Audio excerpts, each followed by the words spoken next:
Guerre de la CEDEAO au Niger. Bola Tinubu recule, Macky Sall hésite, Alassane Ouattara fonce. Depuis Niamey, je vous écris ce billet relativement aux informations que j'ai récoltées sur le terrain.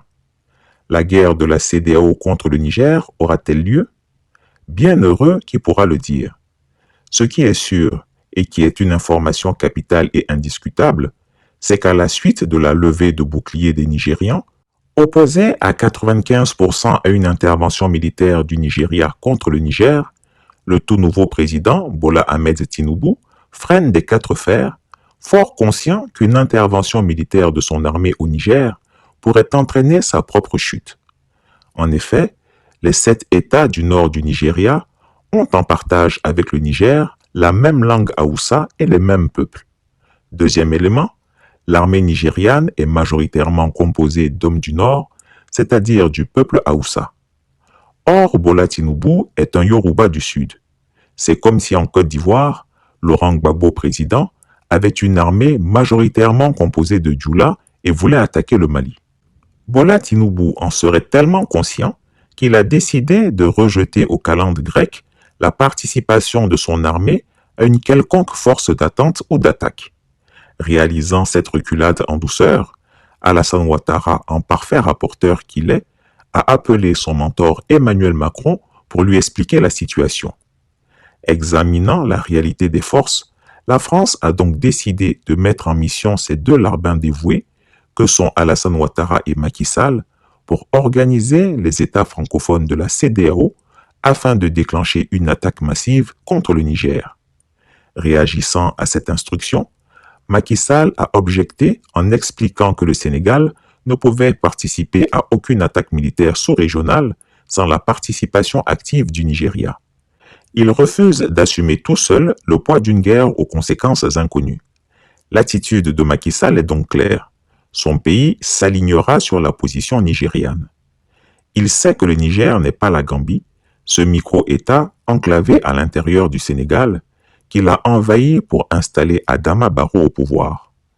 La Gambie, c'est 11 300 km² et 2 468 569 habitants, avec une armée de seulement 3 000 hommes d'actifs. Le Niger, c'est une autre paire de manches. Ce pays sahélien a une superficie de 1 267 000 km² et compte 25 396 840 habitants et a une solide armée de 40 000 hommes, dont 33 000 soldats d'actifs. Le Sénégal, lui, n'a que 14 000 soldats, toute armée et tout bataillon confondus. Sans la participation du Nigeria, Macky Sall sait que son pays n'a aucune chance face au Niger. Seul le tyran Ouattara, on ne sait pour quelle raison, gigote dans tous les sens comme un ver sur lequel on aurait mis du sel et pousse à la guerre. Vous aurez remarqué que je n'ai pas fait cas du Bénin de Patrice Talon. C'est parce qu'il ne compte pas. Son armée, composée de 5 000 à 7 000 militaires, ne pourrait faire le poids toute seule face au Niger. Dans leur folle aventure, Emmanuel Macron et le vieux Grigou, qui se trouve actuellement en France, procèdent à un convoyage massif d'armes de guerre à Abidjan. Des aéronefs militaires français, de type C-160 Transal, avions de transport tactique, pour convoyer du matériel ou larguer des parachutistes, ont été aperçus atterrissant à l'aéroport Félix Houphouët-Boigny d'Abidjan. De plus, d'innombrables cargaisons d'armes y ont été débarquées. Toute la hiérarchie militaire reconnaît que ce matériel de combat de pointe est destiné à soutenir les troupes des pays qui seront engagés dans la guerre contre le Niger. Un matériel qui fait si cruellement défaut à ces pays engagés depuis plus d'une décennie dans la guerre contre les entités terroristes qui sévissent dans la sous-région ouest-africaine. Ainsi, le pays d'Houphouët-Boigny, naguère havre de paix, est devenu un hub pour les va-t-en-guerre, avec en tête le coupe-jarret Alassane Ouattara qui veut détruire la sous-région ouest-africaine. La France met la pression sur les États de la sous-région pour faire la guerre contre le Niger. La vérité est qu'elle veut mener la guerre de l'uranium qu'elle n'est pas prête à abandonner. L'écroulement de son économie énergétique est en cause. C'est un coup d'État contre un président démocratiquement élu, venant d'une ethnie minoritaire, qui a mené des réformes courageuses, économiques, politiques, sur les plans pour son pays, qui clarifie à peu près tous les domaines, qui est engagé sur tout l'agenda international qui est le nôtre et celui des Nations Unies, et qui est pris en otage dans le palais présidentiel par des putschistes depuis maintenant 1 mois. Alors, on a dit que la France était trop engagée en soutien au président Bazoum. J'entends les gazettes, je lis le commentaire parfois des autres capitales. Mais on ferait quoi si un coup d'État comme ça se passait en Bulgarie ou en Roumanie? On irait dire, il ne faut pas trop s'engager. On va regarder, parce que les putschistes nous ont proposé un Premier ministre. Voilà, on va s'engager, c'est ça la bonne politique. Il ne faut pas être jusqu'au boutiste, on n'est pas chez nous. C'est ça ce que veulent faire les autres capitales. Et on voudrait dire que la démocratie est une idée qui est bonne pour l'Afrique, qu'on ne fait pas de double standard. C'est inadmissible.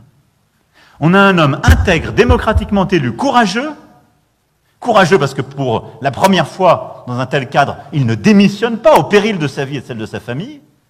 Et on nous explique que la bonne politique aujourd'hui, ce serait de le lâcher. Parce que c'est devenu à la mode. Parce qu'en fait, il faudrait produire local maintenant, même quand ce sont des putschistes. Et de Washington, en passant par d'autres capitales européennes, j'ai entendu des voix, j'ai écouté des journaux, j'ai lu des tribunes qui nous expliquaient « N'en faites pas trop, ça devient dangereux. Ça devient dangereux. » Non, on doit être clair, cohérent. Cohérent. Sinon, qui nous écoutera? Dans quelle capitale africaine on peut dire qu'on a une politique de partenariat avec un dirigeant si quand ils subissent cela, on ne peut pas être en soutien? Donc je pense que notre politique est la bonne. Elle repose sur le courage du président Bazoum, sur l'engagement de nos diplomates, de notre ambassadeur sur le terrain, qui reste, malgré les pressions, malgré tout, et malgré toutes les déclarations d'autorité illégitimes, grâce à l'engagement de nos forces de sécurité intérieure et de nos militaires. Maintenant, il faut être clair, nous ne sommes pas engagés, et il ne faut pas céder à un narratif utilisé par les putschistes qui consisterait à dire notre ennemi est devenu la France. Le problème des Nigériens aujourd'hui sont des putschistes qui les mettent en danger parce qu'ils abandonnent la lutte contre le terrorisme, parce qu'ils abandonnent une politique qui était bonne économiquement pour eux et qui sont en train de perdre tous les financements internationaux qui étaient en train de leur permettre de sortir de la pauvreté. C'est ça la réalité. Et si on ne le dit pas nous avec courage, qui le dira? Donc nous devons poursuivre cette politique avec fermeté, sortir des mensonges et des facilités. Et donc notre politique est simple. On ne reconnaît pas les putschistes. On soutient un président qui n'a pas démissionné, aux côtés duquel nous restons engagés. Et nous soutenons l'action diplomatique, et quand elle le décidera, militaire, de la CEDEAO, dans une approche de partenariat, qui est celle que j'ai présentée en février dernier. Ni le paternalisme, ni la faiblesse, parce que sinon, on n'est plus nulle part. Et nous devons continuer avec force de le soutenir, et j'appelle tous les États de la région avoir une politique responsable, parce qu'il faut être clair, si la CEDEAO abandonne le président Bazoum, je pense que tous les présidents de la région sont à peu près conscients du destin qui leur sera réservé. Et la faiblesse que d'aucuns ont d'ailleurs montrée à l'égard des putschs précédents a nourri des vocations régionales. Il y a une épidémie de putsch dans tout le Sahel, mais qui repose sur quoi? Sur la faiblesse de système militaire, sur une insuffisante efficacité, et aussi sur la politique que nous devons conduire en soutien avec toute la région, et j'y reviendrai dans un instant. Et donc je pense que nous devons sur ce point être clairs, la période est très difficile, elle est surtout difficile pour les Nigériens et pour nos postes avancés, mais nous devons avec fermeté, là aussi, éviter tout double standard, être sur nos principes et avoir cette politique de clarté. Ce document montre bien que la France s'en fout de la décision de l'Union africaine qui rejette toute intervention militaire d'une armée étrangère. Notez le rôle prépondérant de l'armée ivoirienne dans ce schéma tactique. Voici le plan de guerre présumé de l'armée française contre le Niger. Ce document confidentiel a fuité et je l'ai publié tel que reçu dans la section communauté de ma chaîne YouTube.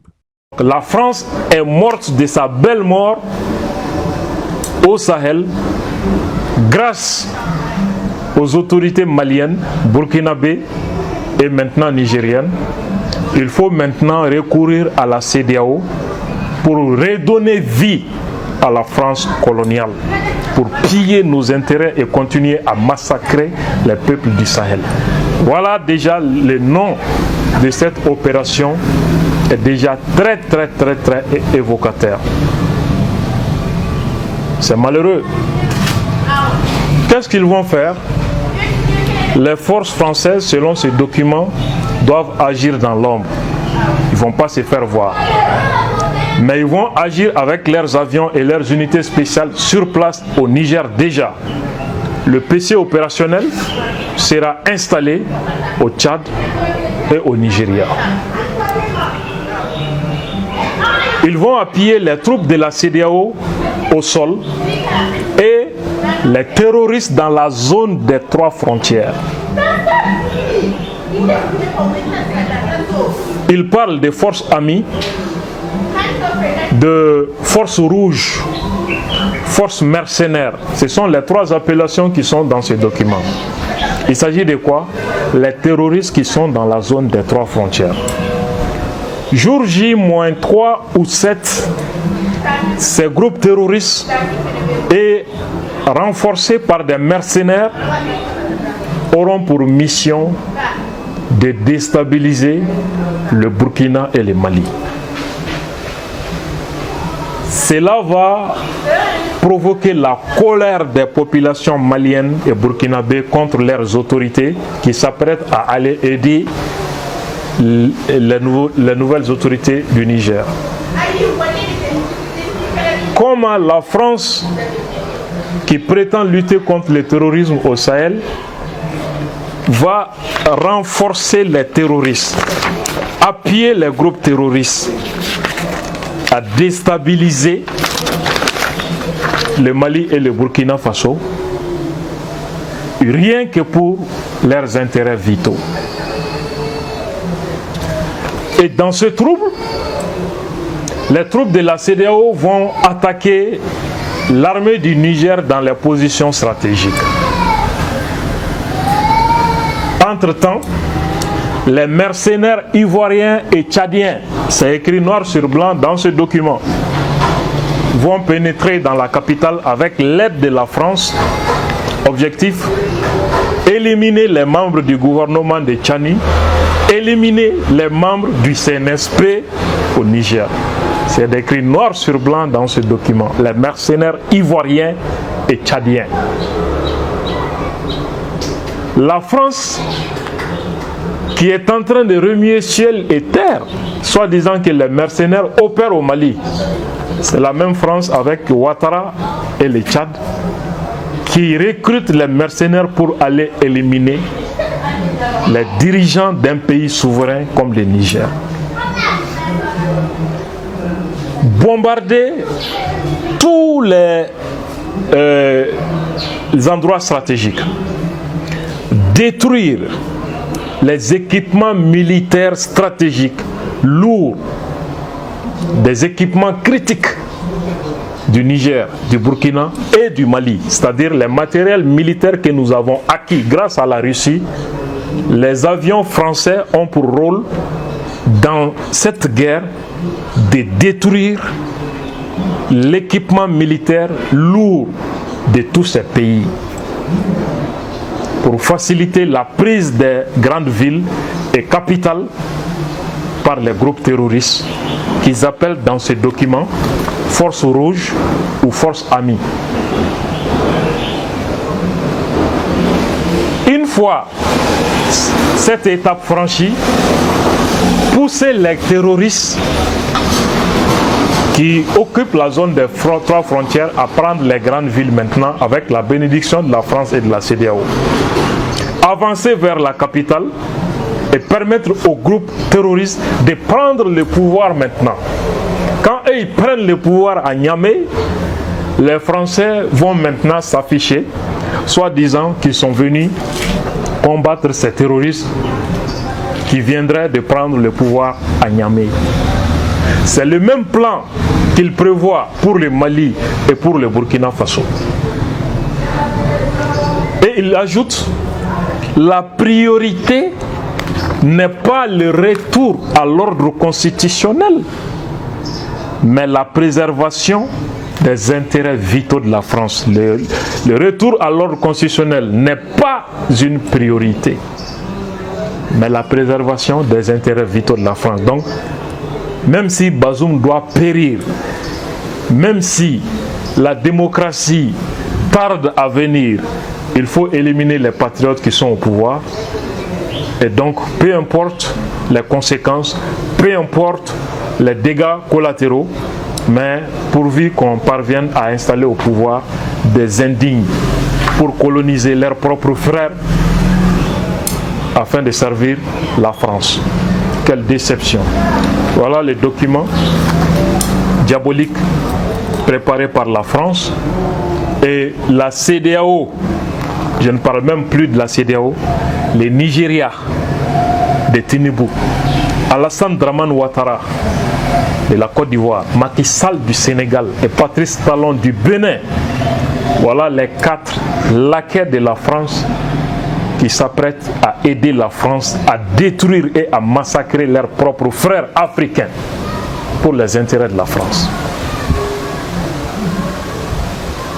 C'est leur plan, mais les peuples d'Afrique ont aussi le leur. Nous allons suivre de près ces problèmes et si Dieu le veut, ils vont échouer lamentablement et ils vont périr avec la France dans cette aventure qu'ils s'apprêtent à lancer. Peuples africains, peuples de Côte d'Ivoire, resterez-vous complices de cet octogénaire qui n'a pour ambition ultime que d'aller verser le sang de vos frères nigériens afin de satisfaire son propre ego et pour répondre aux injonctions de son maître Emmanuel Macron? L'histoire vous regarde. De l'intégrité territoriale, qu'il s'agisse du Donbass, qu'il s'agisse de l'Ukraine. C'est d'abord aux Ukrainiens d'en décider, ça n'est pas à la France ou à qui que ce soit d'autre. Et c'est pas parce qu'on livre des armes qu'on peut décider pour eux. Est-ce qu'on aurait, nous, accepté que des alliés qui nous aidaient puissent décider du sort de nos territoires quand ils étaient occupés? Jamais. Alors, il y a une phrase très intéressante, ce n'est pas parce qu'on leur livre des armes qu'on peut décider pour eux. Alors, les Africains, notamment les pays d'Afrique francophone, qu'on a vaguement décolonisés il y a 60 ans, mais qu'on continue, entre guillemets, à maintenir une tutelle, en maintenant des bases militaires, en maintenant une monnaie, sont très contents d'apprendre qu'on peut être aidé et que pourtant on peut garder sa souveraineté. Parce qu'on passe notre temps, nous Français, Emmanuel Macron l'a fait, à donner la leçon aux Africains en leur demandant d'être reconnaissants envers la France pour tous les sacrifices qu'elle consent dans la lutte contre le terrorisme. Donc il y a 2 poids, 2 mesures, ça me fait penser à la phrase d'Orwell qui disait que tous les hommes sont égaux, mais certains sont quand même plus égaux que d'autres. Chris Yapi ne ment pas. Retrouvez Chris Yapi sur ses 2 chaînes YouTube, sa chaîne Dailymotion, Instagram et VK.